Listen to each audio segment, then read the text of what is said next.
Pcgtv. In that light, there is light.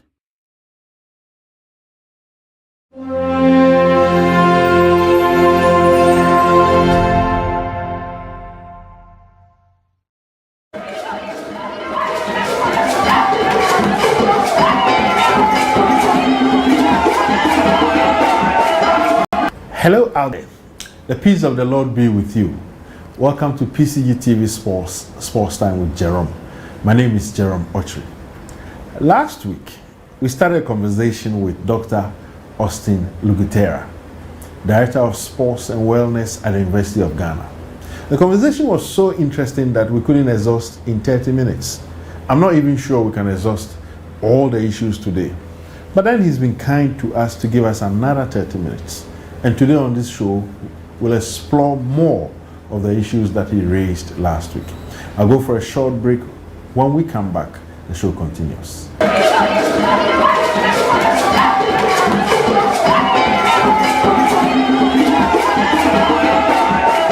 Welcome back. As I told you earlier, in our studio today is Dr. Austin Lugutera, Director of Sports and Wellness at the University of Ghana.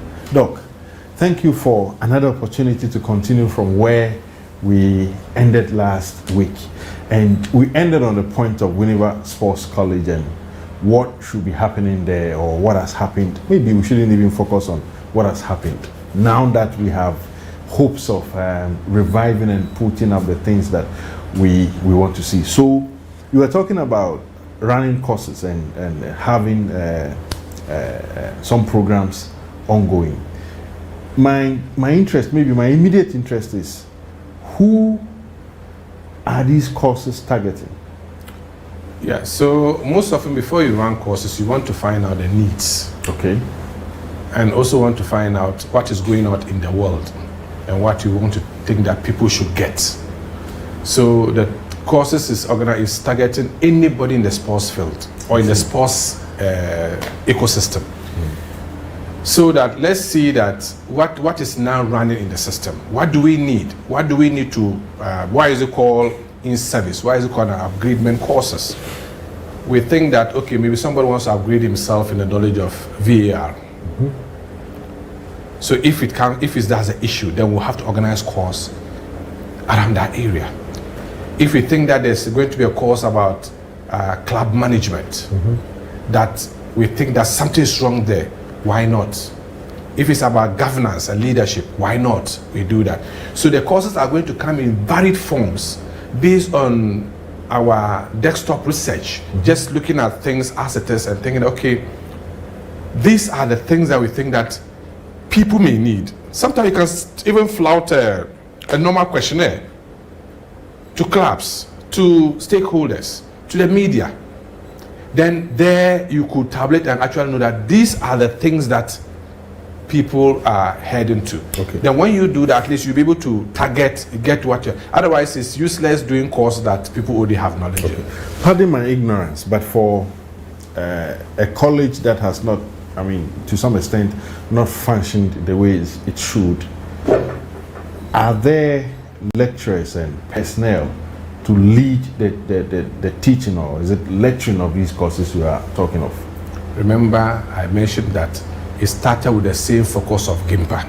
Okay. GIMPA didn't have their own lecturers. I get that. You get that? Yeah. You can always get people in expertise in the country here or outside the country. Okay. You need something. Until, of course, and there are a lot of people around with varied knowledge, but nobody's getting in touch with them. Okay. You see, and remember, sports, as mentioned earlier, sports is now business. And interestingly, sports management or sports business started from the business school. I see. In the 72s. So you look at it from the Americans, Ohio State University and the rest started after Olympic Games when they were trying to assess it and thinking that, okay, sports is not an event, so it's not a product. Let's now look at it in that direction. It started from that angle. So there are certain courses that you can easily, like let somebody doing marketing. It's just using the same marketing principles and tweaking it into sports. I see. You get that? The only thing you have to understand that sports is more a dynamic product than the static product. Okay. It changes.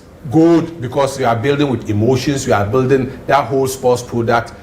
It's not predictable. Yeah, a lot of passion in it. And I beat you today, tomorrow you can beat me. Yeah. So it is not like a static product, say like this is Milo or Bombita. No, it changes. And that's the only thing the marketer will, the person teaching marketing, but the principles are virtually the same. So getting people to actually teach, let's say we are going to discuss issue of VAR. We have people with ICT in the country. Yeah, a lot of them. A lot of them who have so much knowledge. Yeah, video technology. Technologies are there. Yeah. It's a matter of inviting them to come and let you understand that whole perspective of it and the technology behind it. So it depends on the type of course you want to write, that you can get personnel. You build it on it until at a point in time you are strong enough to employ. There are two issues I want us to explore, and the first one, I mean, maybe one is bigger than the other, but the first one is, you mentioned Ohio University, and I mean, before this interview, I've heard you speak about your experience in Portugal and other places. What is it with Ghana that sports doesn't seem to be resting with the educational institutions like University of Ghana, like University of Cape Coast, other universities like, KN University? But when you travel outside, sports more or less is in the bosom of the educational institutions like the universities. Yeah. So I will even limit to only to universities, because down the university, virtually there's no sports going on, because sports have been off the GES radar for the past 5 years. The only institution that are holding sports now is the universities, because they have series of activities. The universities in Ghana have what they compete for, which is not regulated by government. It's regulated by the association. They have Gusa games they play every 2 years. Within the Gusa games, they have mini Gusa games they play in between the years. They also have what we call the FASU games. That's the West Africa, the Africa University game. They have West Africa University game. They have even World University game. So at any given time, the activities they are working towards. You see, so when the people come to, so the sports directories and the coaches are always working at something, because it's like, luckily now, before you came, we're having a meeting with the student leaders. We're going to start in the halls next week, Monday. I see. Preparing to select players for January Gusa Games, which is going to be in Cape Coast. After Gusa Games, we have FISU game, World University game, that is going to be hosted in Germany in July. You get that? So there are activities going, so you are always working towards something. Yeah. You see, so because that is the thing, but the rest of the other institutions, they are waiting on government's approval and budget to run these programs. Universities don't wait on the government budget and approval, because the students are the funders. It's incorporated in their fees. It's incorporated in their because part of the fees is to build sports activities, to do sports activities, to design programs, recreational programs. So you do it. We don't wait, because, and these are the cases that makes us better handlers of sports facilities, because you are assessed based on how you work on these things. So all the time you also want to create, and in fact, I will say it on authority that University of Ghana is more placed to organize national programs even than the ministry. Why? Personnel. Why is it so? Personnel. You have the personnel to... Better. I see. Qualified personnel knowledge. So, and the point is that because we are all here, it's easy to groom, to discuss. So just to mention, last week we launched a community games, University of Ghana Community Games. And we're going to be the first university in the world to organize a league for corporate bodies, not tournament. In the world? Yeah. The rest do tournaments, one-time events. We're going to organize a league, 28 weeks.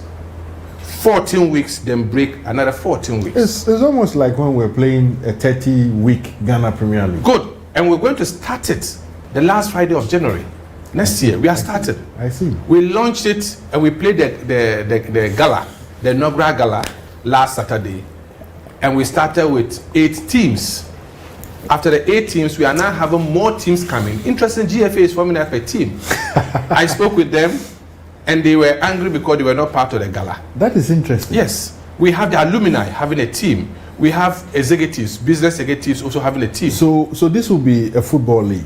Yes, football league. So the Ghana Football Association will be part of the University of Ghana's football league. And it's the first in the world. Yeah. So you see, this brings me to my earlier point about why sports appears to be something the universities own when you travel outside Good. Ghana. But in Ghana, it doesn't seem to. So we don't even end there. In April, we are going to launch another huge program. Invitational tournament was athletics for universities in the world. Because we have the world tartan, we have tartan tracks, Mando tracks. I told you that Dr. Austin has so much in him. We go for a short break. When we come back, he is going to delve into more. There's one big question I want to ask him. We'll find out more when we come back.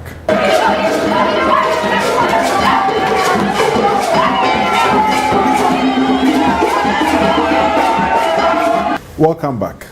Look, I'm so excited listening to Doc and some of the things that the University of Ghana has on their sleeves. I mean, something to not just make use of the facility they have, but really bring everybody together in sports development in the country.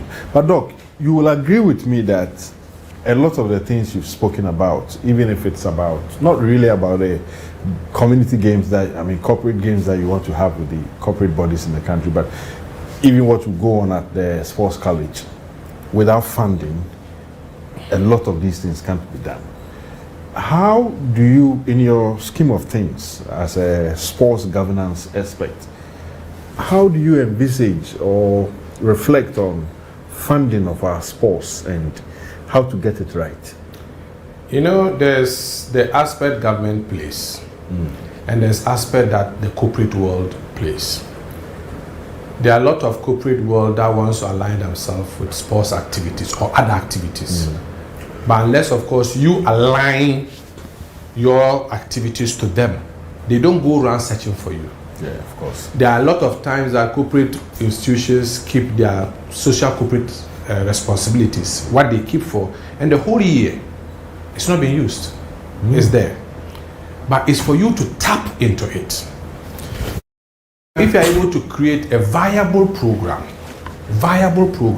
no program that you let the corporate world think that you are just out for something.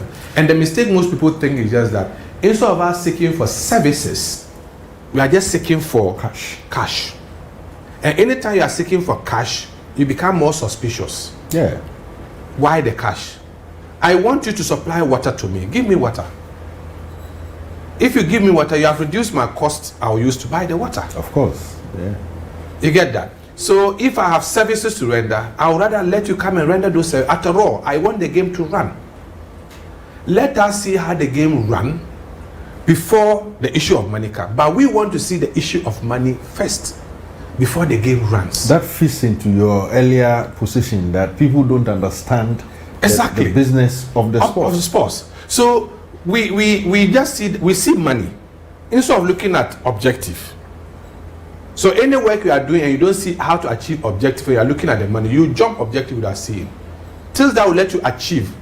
It's like I'm coming back to the biblical issues. When it says that seek ye first the kingdom of God and its righteousness first, and all other things. But we are rather searching for the other things without seeking the kingdom. The other things are bonus. Okay. That's how sports to is. Okay. If you seek first to achieve that objective, those other things, because people will start running to come to you. People will now be crashing in to be part of the program. Things that you have used money to buy becomes your money. Yeah. We're running this program, we run the gala without person from the university. I see. Apart from the day we launched it, which was separate, that was the beginning. Yeah. The small we had, we used it. But running the whole gala, no person from the university. All were taken care by the corporate bodies that came around. And what do we, and not that they brought with money, but they rendered what? Services. From what you are telling me about these corporate games, then the conception that corporate Ghana is not interested in sports is not true. No. Now, So why there's suspicion. It's okay. There's suspicion.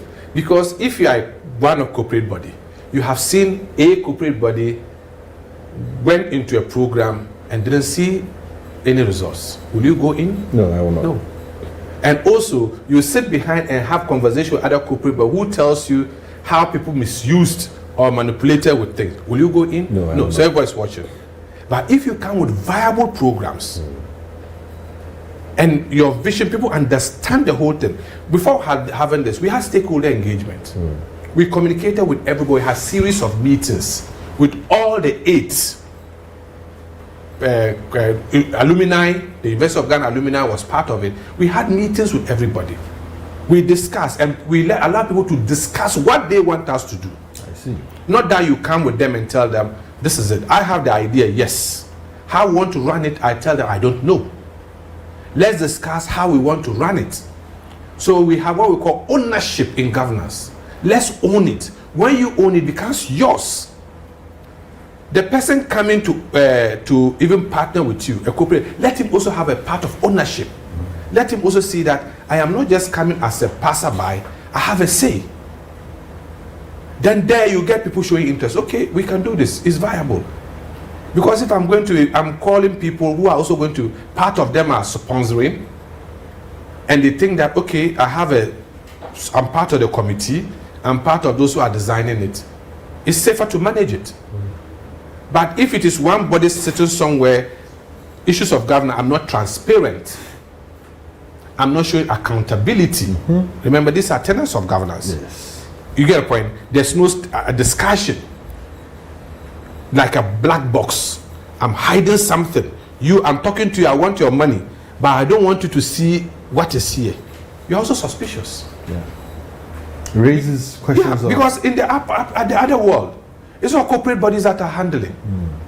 How many times do you see government issues of government? It's corporate. I mean, the athletics body, the tennis body, is it tennis federation, FIFA, they put up competitions and you see multiple companies investing so much. Because it's win-win. The corporate body is not coming because it's Father Christmas. He's coming because he has an interest. He wants to win. Give him that platform to win. Then you also achieve your goal. But when he comes, it's about you. It's about you. You are not playing your part. The corporate body wants to see crowd. You are not pulling that crowd. Yeah. Your activities is not pulling the crowd. And I mentioned to Bao some time ago, I've gathered I've even sent it for publication, writing about reasons why people don't go to a stadium. What is it? Good. I sent a Google form questionnaire and submitted it to some clubs, to individuals and groups. And all I'm interested in those who used to enter stadiums, and those, even I forwarded this result to somebody in GFA. I forwarded, and all because I wanted a person to have a gist on how to work towards building up attendance in the league. I see. Good. And if you get a response, it's interesting. Really? Some people don't even know when the league starts. No. So you compare it, the analysis you do, I want to analyze it based on what happens in the European world. So you look at the European world, before the league starts, the information that goes out, people are already aware that the league is starting this soon. It appears here, per my experience in covering league football in Ghana, it seems ours is always about those who are in it, who knows when it starts. Good. But are you playing for them? No. Then how do you get corporate body? They won't come because the corporate body is not coming to watch your football. It's interested in the numbers, the eyeballs. So for you to play your part for corporate body to come, also play your part to bring the numbers. I see. The corporate body will see that if the stadium is full, I'm interested. Yeah, because I mean, if we are advertising for numbers and good, because the seats are empty, the corporate body is coming because of the numbers. It's not coming to see whether somebody dribbles somewhere or kicks a ball. Yeah. They play league match here, and when you come, even the VIP side, it's not even quarter. Yeah. Yeah. So why do you expect sponsor to come and waste his time here? A friend of mine says that even the media seats are empty. Empty. I mean, the journalists are not coming. They're not coming. Yeah. So what are you doing as a body organizing this thing to get the numbers that will make the corporate body also come. That is your part. They have their money, you want. Play your part and they also come. All right. It's not that they are not interested. See, I told you that the issues to explore are so many. But in the last level of this show, we're going to look at how we can box all the issues together and seek answers from Doc. We'll go for a break. When we come back, we'll do that.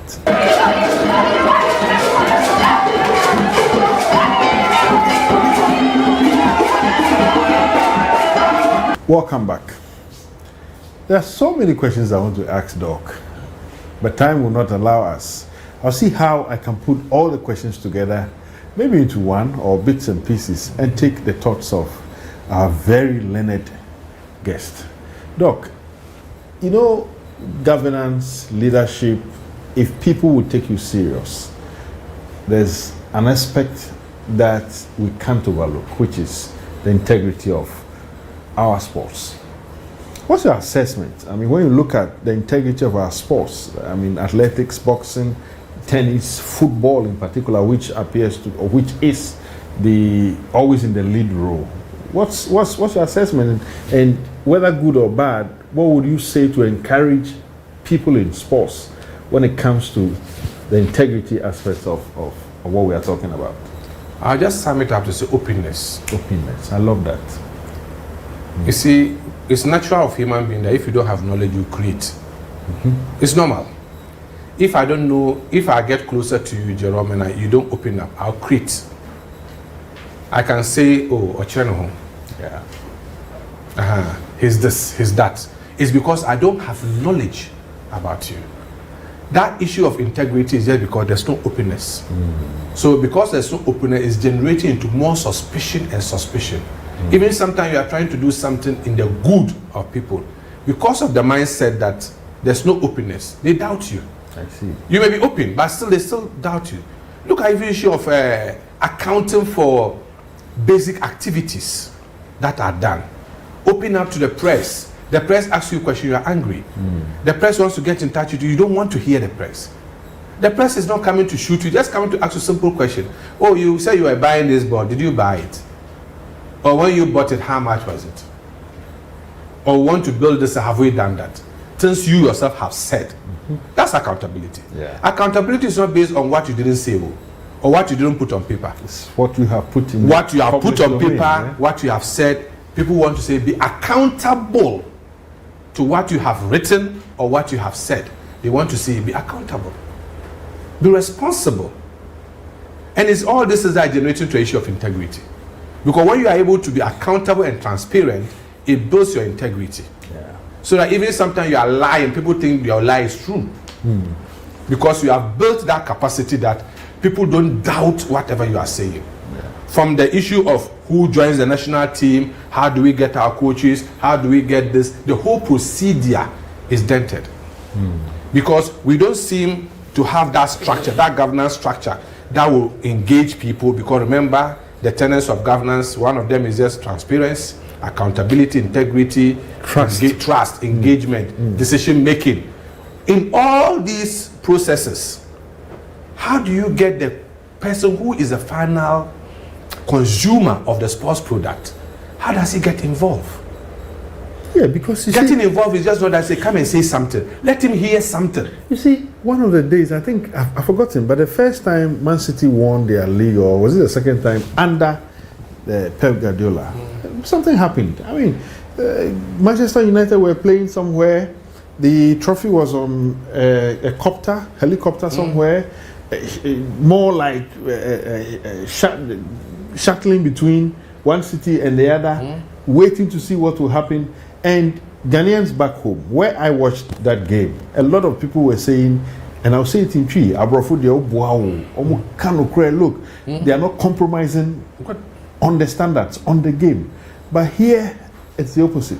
Yep. People can, I mean, I don't want to be, I really don't want to target any club, but the last season, games were going on, and some of my friends will be like, oh, we won't cover this game, we know how it will end. Have we reached that point where people see sports and they will tell you, look, everything is compromised. No, that's where we have got into apathy. Okay. Where now you are playing your games, people don't care. And you know that even the last Blaster match, many people didn't know that it was going on. Yeah, that's true. That's true. I had a radio presenter whose sports team had come in to present sports, and the guy's first question was, when is the next Blasters game? And they were like, oh, it was played yesterday. They said, really? Mm-hmm. And what was the result? And I was in GTV Plus for a program. So I was asked to wait to join the discussion. So I said, what discussion? They said, oh, Blaster is going to play the following day. I said, really? That's what I said. I said, really? I said, no, let me go. Then I left. Because the point is that you've gotten to a level where you don't want to put your mind and heart into something that will not already, you know the results. A lot of Ghanaians, it doesn't yield anything. A lot of Ghanaians. Because you know the thing that excites people about sports is the uncertainty part of sports, that you don't know the outcome. The unpredictability. The unpredictability nature of sports. That makes us to sit down and wait. Of course. So when they score, we are happy. Suspense. Good. That's the thing. Drama and all that. Good. Even if you know the team that you beat, you still have that mind that there's a possibility that they can do something. Yeah. That's the unpredictable nature of sports. You know, but we found ourselves in a case that the integrity has led us to a level of apathy. Now sports is going on, people don't care. People don't attend stadiums. People don't mind what is happening. They rather think, let me think about my business. I've had somebody who in the last match after Ghana lost with Sudan, the person in my office here said that he won't watch Blaster match again. Yeah. Because he took it so personal. Yes. Because some people, I mean, you lose, they can't, it disorganizes them the whole day. The day so better doesn't watch. The day we were playing Sudan in Accra, these are women. I was buying fried yam somewhere in Joel. Women. One of them I know because I regularly buy there. And the woman said, hey, you won't know. And then so you koshemo. I'm like, I was telling her, give me my yam, let me go. I said, hey, you are in a hurry. We are going to lose. Unfortunately, I mean, we did not lose, but the fact of the matter is we didn't also win. That's a loss in the Ghanaian mind. Yes. And then the next day I go back there again and she's like, I told you, instead of you to come and let's eat yam, you went to the stadium and look, you came back with another straight face. Yeah. You see, it's very unfortunate, but then we can only hope for the best and see that some of these conversations we have started will prompt those in authority, those in power to understand the need for change. But Doc, I can't live here without talking about the fact that something is happening to our infrastructure and it must be done and done properly. I was very happy University of Ghana was given or has the mandate to run the stadium, I mean the UG stadium. But in your assessment as a sports governance expert, what do you make of sports infrastructure in the country, and what do you think should be done to maintain the standards? There's a simple policy that if you have it and you don't use it, you lose it. I like that. Good. It looks very simple indeed. Yeah. You see, and it's one of the principles in fitness. Okay. Yeah, and it also goes in even sports infrastructure. That same principle exists. If you have it and you don't use it, you lose it. Wow. Because you have the structure. It's just like you have a room and the room is not occupied. You don't use the room. Before you come, the room is spoiled. I think can be applied to everything. You get good. Yeah, like a car. If you have it, you don't use it. So we have the facility. Ours is to keep on keeping that facility into good use. As we generate income, we continue to maintain it and use it. Then we stay long with us. The Mondo tracks we have is one of the best it's the world best one in the country. It's well rated. So if we have the Mondo track, its maintenance is different from maintaining the Tartan track. That is.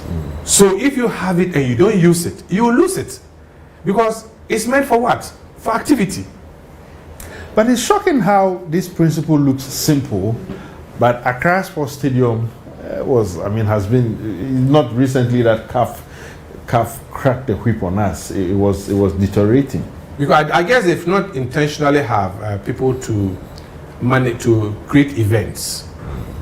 That's their mind. People always want to say others should create and come and use. Yeah. When of course you can create it. Yeah. So managers of the facility should be look from within create programs. I love that. Kumasi Stadium, beautiful outfits. And Kumasi is a packed place that any sports you organize, people will come. Yeah. From basic school sports. Go there and see how basic school sports, if they come to say it's full. Secondary school sports is full. Yeah. Who are they there waiting to? They are waiting for people to come. So if they don't come, what is there? Nothing. They sit down and watch. Until you create to keep the thing busy. You know, look, sports governance is an inexhaustible conversation. I mean, an inexhaustible topic. Yeah. But Pcgtv would be appreciative, or it's appreciative of spending this time with us over 2 weeks, over 2 shows, to take us deep into the matters of sports governance. Unfortunately, time won't allow us to, go further. But we know that the issues are